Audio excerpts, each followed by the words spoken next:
और railway minister Ashwini वैष्णव हमारे साथ हैं। इनसे बात करते हैं, सवाल समझने की कोशिश करते हैं। अश्विनी जी, आमतौर पर कोई एग्जाम होता है और खासतौर से नौकरी का एग्जाम होता है, रिजल्ट आता है तो लोग खुश होते हैं, नौकरी मिलती है, मिठाई बांटते हैं, लेकिन यहां ट्रेनें क्यों जलाई जा रही है? क्या हुआ?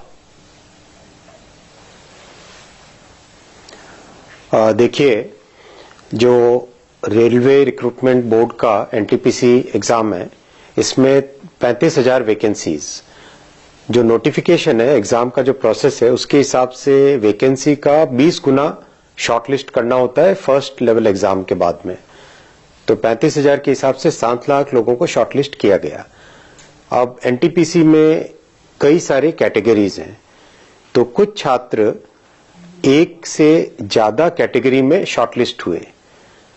तो जब एक से ज्यादा कैटेगरी में शॉर्टलिस्ट हुए तो बाकी छात्रों का ये व्यू पॉइंट बना, ये कंसर्न बना कि जो एक से ज्यादा कैटेगरी में शॉर्टलिस्ट हुए उनको सिर्फ एक गिना जाए। उनको आप हर एक कैटेगरी के अगेंस्ट जितनी वैकेंसी है उसका 20 गुने के हिसाब से कैलकुलेशन कर रहे हैं, वो कैलकुलेशन न करके इन सबको केवल एक गिनिए। तो ये जैसे ही पॉइंट आया तो रेलवे के जो रिक्रूटमेंट के नोटिसेज हैं, इसका जो मैनुअल है, उसके हिसाब से कंप्लीट सारे के सारे छात्रों के सामने ट्रांसपेरेंटली रखा गया। और देखिए, ये 20 गुने की बात है। 2015 से पहले तो ये मात्र 10 गुना होता था। 15 के बाद में उसको 15 गुना किया गया, जिससे ज्यादा से ज्यादा छात्रों को सेकंड स्टेज में जाने का मौका मिले। और 2019 के बाद में इसको 20 गुना किया गया, यानी वैकेंसी का 20 गुना इसलिए किया गया कि ज्यादा से ज्यादा छात्रों को मेन एग्जाम में अपीयर होने का मौका मिले। ये विषय है, मुद्दा इसमें ये है। आप ये भी ध्यान रखना, हमें सबको ये भी ध्यान रखना होगा, 1,25,00,000 के आसपास टोटल एप्लीकेशन। दुनिया के बड़े बड़े एग्जाम भी होते हैं, उसमें 8-10 लाख एप्लीकेशंस होते हैं। इतना विशाल एग्जाम और एकदम ट्रांसपेरेंटली किया गया, कहीं पे कोई एग्जाम पेपर लीक नहीं, कहीं पे कोई किसी तरह की इरेगुलरिटी नहीं, ये सब अच्छे से हुआ। और रिजल्ट आने पे मुद्दा केवल और केवल है कि कितने लोगों को शॉर्टलिस्ट किया जाए फर्स्ट स्टेज से सेकंड स्टेज में जाने का। बाकी इसमें कोई दूसरी इरेगुलरिटी वाली बात कोई नहीं कह रहा है। एक दो बातें लोगों से सुनी मैंने, कुछ लोगों ने कहा कि रेलवे ने 12वीं पास और ग्रेजुएट छात्रों को एक ही टेस्ट पेपर दे दिया, तो ये नाइंसाफी हुई उनके साथ। देखिए, जिस कैटेगरी में 10+2 मिनिमम क्वालिफाइंग क्राइटेरिया है, उसमें अगर कोई ग्रेजुएट अप्लाई करे तो उसको मना कर सकते हैं क्या? कॉन्स्टिट्यूशन का एक फ्रेमवर्क है, उस फ्रेमवर्क के हिसाब से हम लोग मिनिमम एलिजिबिलिटी डिफाइन कर सकते हैं, उस कोई मैक्सिमम एलिजिबिलिटी नहीं होती है। तो जहां पे 10+2 रिक्वायर्ड है, वहां पे अगर ग्रेजुएट भी अपीयर करेगा तो उसको कोई रोक नहीं सकता ना जी। और एक बात आपने कही कि स्टूडेंट्स का कहना है कि 20 गुना कैंडिडेट शॉर्टलिस्ट होने थे। अब ये भी वो कह रहे हैं कि एक स्टूडेंट का रोल नंबर बार बार आ गया। एक स्टूडेंट का रोल नंबर बार बार नहीं आई। देखिए, इसको आप देखिए कि जो 35,000 वैकेंसीज हैं वो 6 डिफरेंट कैटेगरीज में डिवाइडेड है। अगर हर एक कैटेगरी का हम इंडिविजुअल लें तो हर एक कैटेगरी में आप एग्जांपल के तौर पे लेवल 2 में 5,663 वैकेंसीज हैं, उसके 20 गुना कितना हुआ? 1,13,301 एग्जैक्ट। लेवल 3 4,940, उसका 20 गुना 98,833। लेवल 4 161, उसका 20 गुना।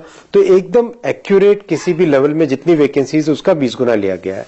अब कोई कैंडिडेट लेवल 2 में भी शॉर्टलिस्ट हो रहा है, लेवल 5 में भी compete कर पा रहा है। तो कोई अगर कैंडिडेट एक से ज्यादा कैटेगरी में compete करे तो ये तो कोई बाहर नहीं कर सकता उसको ना जी। उसे कोई रोक नहीं सकता ना, ये तो कानूनन हक है किसी का भी। नहीं, अच्छा कि आपने ये बात समझाई।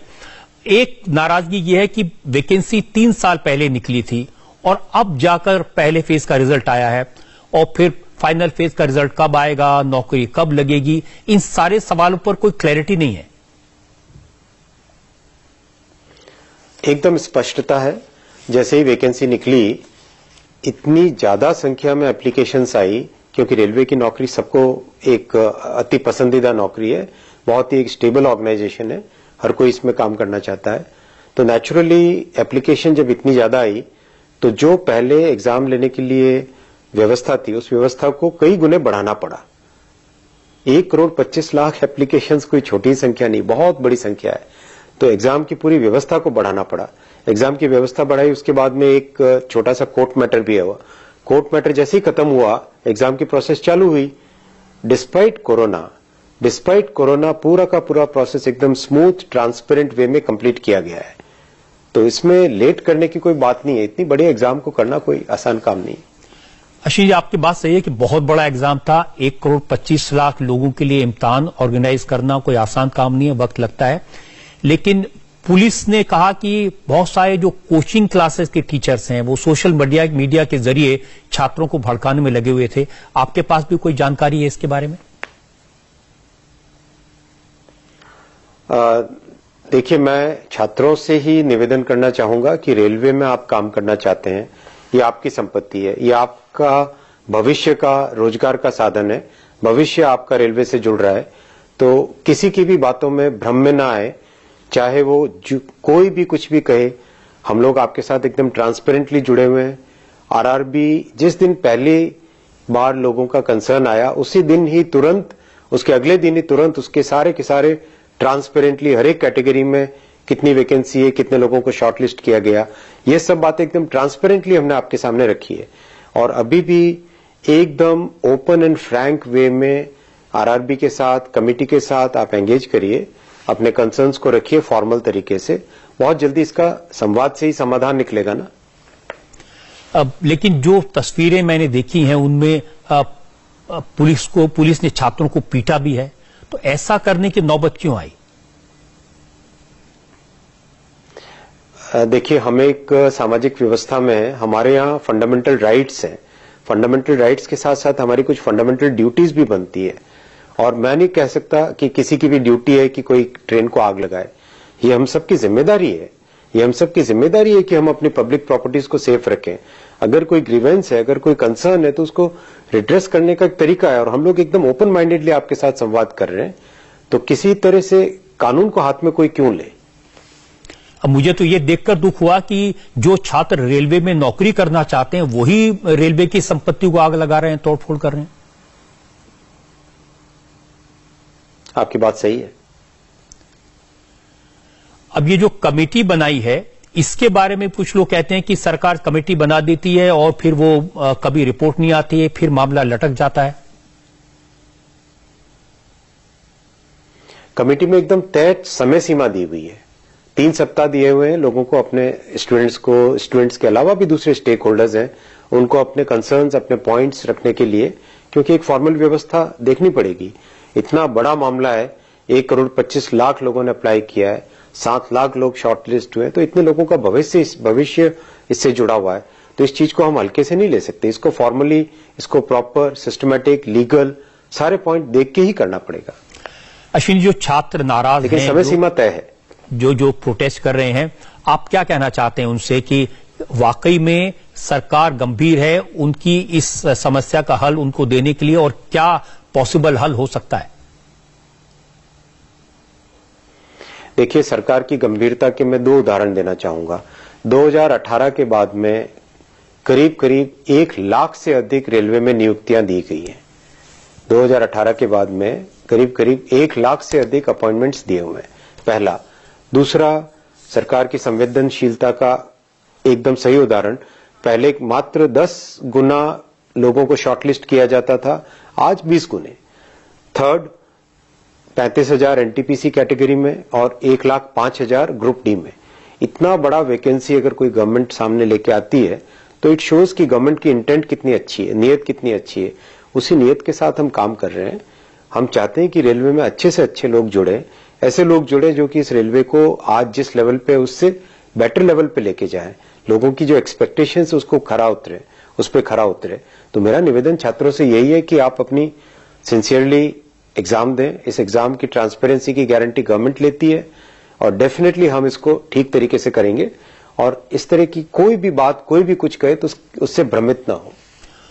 कुछ लोग बता रहे हैं कि जो कोचिंग क्लासेस चलाते हैं, ऐसे लोगों ने भ्रमित करने की कोशिश की, भड़काने की कोशिश की।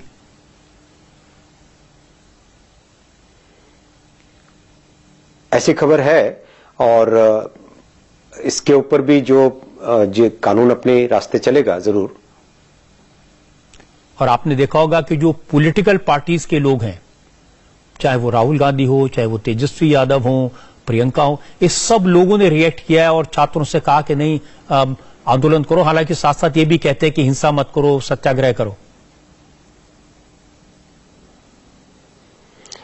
मेरा निवेदन सबसे यह है कि ये छात्रों का मामला है, ये देश का मामला है, इसमें कोई राजनीति न करें।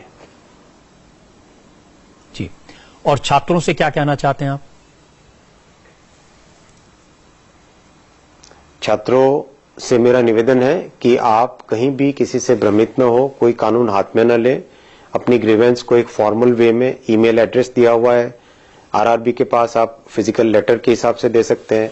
आप अपनी ग्रीवेंस को एक प्रॉपर मैकेनिज्म में रखें और इस संवाद से ही समाधान जरूर निकलेगा, मुझे विश्वास है।